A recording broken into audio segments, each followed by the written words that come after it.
Welcome.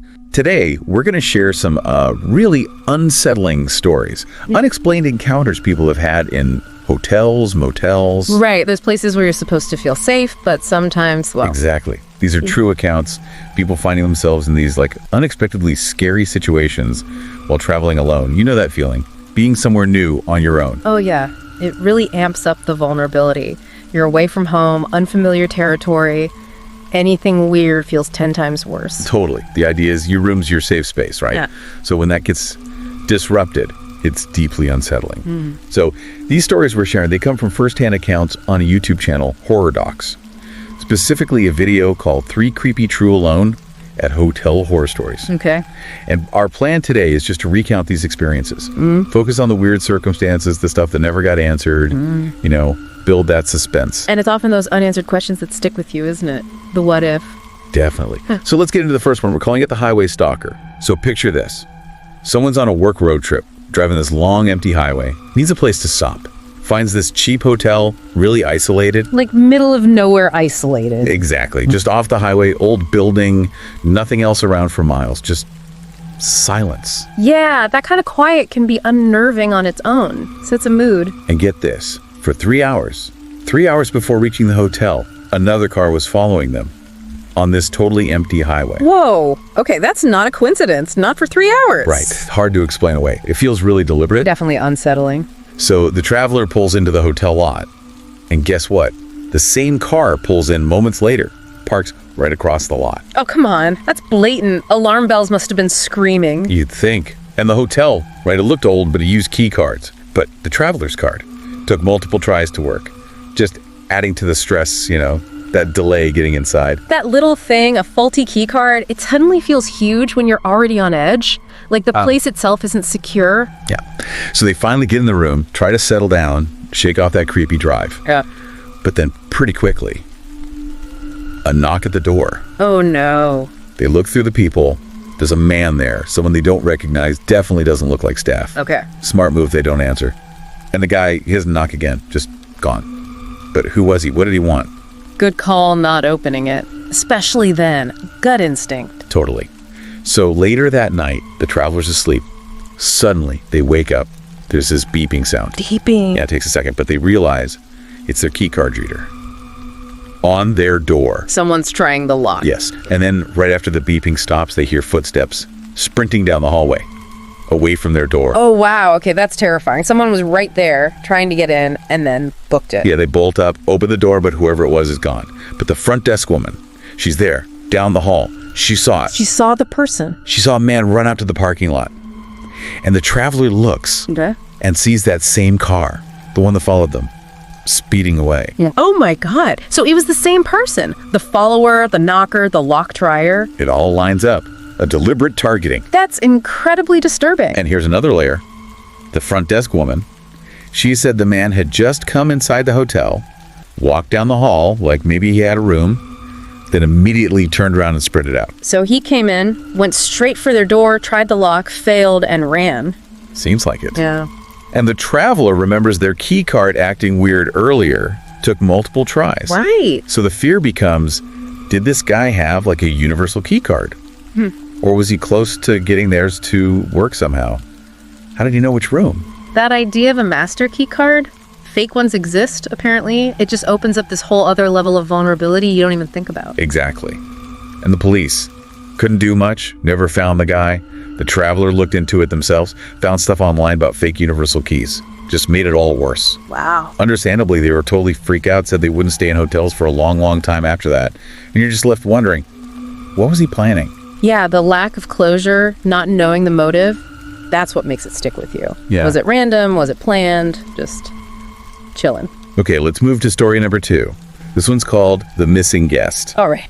This comes from someone working at a small family-owned hotel. It was spring, really slow season, hardly anyone staying there. Okay, so pretty empty. Yeah. Around 11 p.m., this man checks in. The employee said he was really kind, soft-spoken, asked for a first-floor room, end of the hall, said he was tired from traveling. Seems normal enough. Totally. And since the place was empty, sure, no problem. He gets the room. Seems like just a regular, weary traveler. Right. The description makes him sound very ordinary, which almost makes what happens next even stranger. Exactly. Then, maybe an hour later, another guy walks in. This one, not so friendly, more demanding. Oh. He insists on getting a room right next door to the first guy. Claims they're friends, traveling together. But they didn't arrive together, and the vibe is totally different. Right. Feels a bit off. But again, hotel's empty, so they give him the room next door. End of the hall, beside the first guy. Okay, that setup alone feels a little suspicious now. Forced proximity. Yeah, something's not quite right. Yeah. So later on, the front desk phone rings. Caller ID shows it's the room of the first guy, the kind one. Okay. The employee answers, but there's nothing. Just this weird shuffling sound, and then the call disconnects. Shuffling? No voice? No, just shuffling. Then click. Really weird. And then just a few minutes later, a loud thud echoes down the hall from that direction. It's a thud. Okay, shuffling and a thud. That sounds like something happened. Definitely suggests something physical, right? The employee goes to check, looks down the hall, sees nothing. But the combination, creepy. Very. The silence after is almost worse. So the employee tries calling the kind man's room back, but the call gets rejected. Just rings and rings, no answer. He's not picking up after that weird call and the thud. Not good. It's not good at all. Then maybe 30 minutes go by, and the second guy, the less friendly one, he comes to the desk and checks out. Early. Checks out. In the middle of the night after all that. Yeah. Gives some vague excuse, needs to leave suddenly. His quick exit right after the weird call and the thud. Highly suspicious. Yeah, that paints him in a really bad light. Timing is terrible.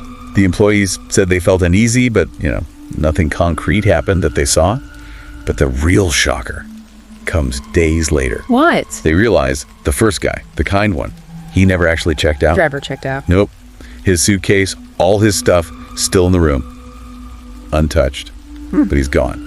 Vanished. Whoa. Okay, leaving all your belongings behind. That means you didn't leave willingly, or at least not as planned. Exactly. People don't just walk away from their luggage like that. No way. And the kicker, the second guy, Mr. Less Friendly, Oh. all the info he gave at check-in, name, address, phone number, completely fake. Untraceable.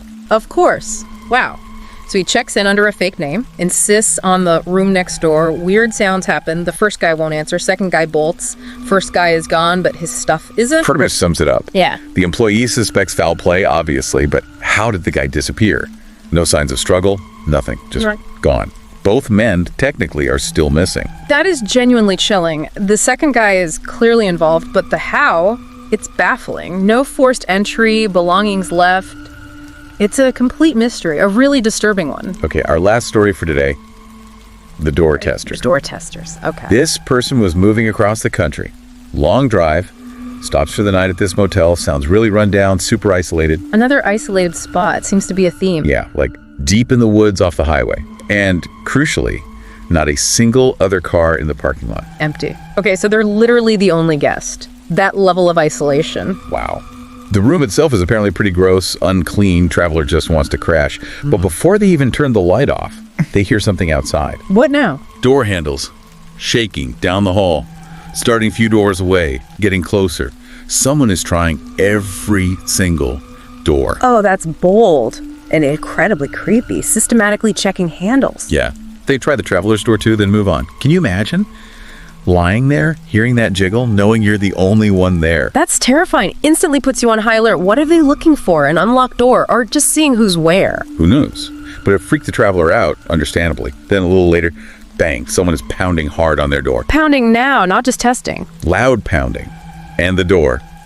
No people. Can't see who it is. Adds to the fear right. Totally. You're trapped, blind to what's outside. So, very carefully, they flip the security latch, the chain or bar, and crack the door open just a tiny bit. Okay.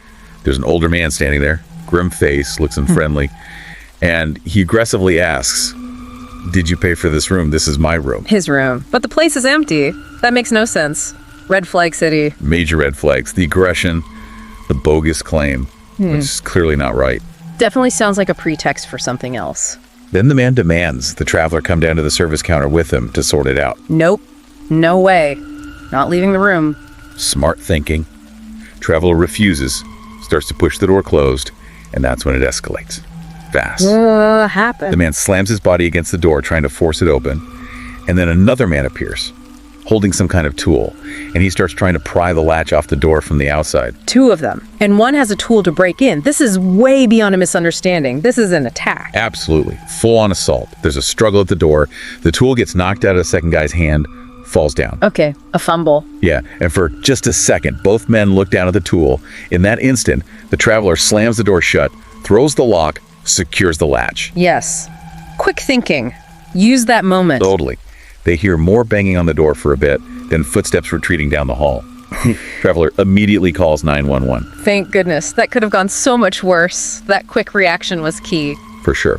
So police arrive, they check around. They find shoe prints leading from behind the motel straight into the woods. And into the woods. Yep. But the prints just disappear after a short distance, vanish into the trees. Wow. So they just melted into the woods, no trace. Exactly. And the motive, still unknown. But think about it, they knew the motel was empty, except for this one occupied room. And they targeted that room. That suggests it wasn't just a random robbery, right? No, not at all. Targeting the only occupied room feels much more predatory. Like they specifically wanted someone who was there. It's deeply disturbing. The escape into the woods just adds to that creepy, almost supernatural feel, even though it was likely just evasion. So yeah, 3 stories. The highway stalker, the missing guest, the door testers, each one leaving you with this pit in your stomach. They really hammer home how vulnerable you can feel in those transient spaces, places you're supposed to be safe. Totally. These aren't just campfire tales, they're real experiences. Makes you think twice about locking your door, about who might be in the room next door, you know? That sense of security we usually have when we travel.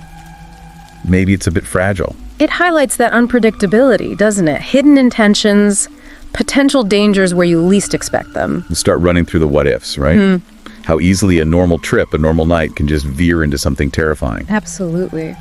So it makes you wonder, when we're constantly moving through these temporary places, hotels, motels, surrounded by strangers, how do stories like these change how we see those fleeting encounters? What other unseen dramas are playing out in these ordinary spots we just passed through? It definitely makes you pay more attention. Trust your gut if something feels off. That instinct is there for a reason. For sure. Well, thank you for joining us as we shared these unsettling accounts. Yeah, thanks for listening. And to our listener, we hope you found these stories as gripping as we did. If so, please do like, share, and subscribe to the Horror Docs channel. We appreciate you tuning in. Goodbye for now.